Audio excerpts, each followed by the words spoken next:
Alam mo ba na maaari nang mag-online register ang mga senior citizens sa National Commission of Senior Citizens?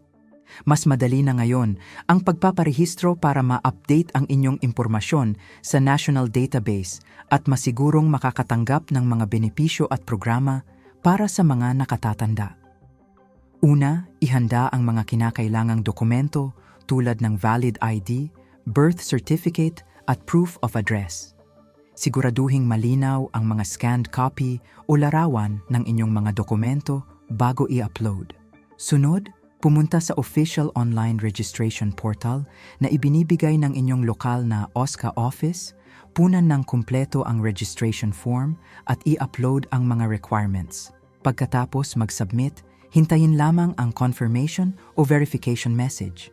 Huwag magpahuli, mag-online register na ngayon upang masigurong updated ang inyong record at tuloy-tuloy ang pagtanggap ng mga benepisyo para sa senior citizens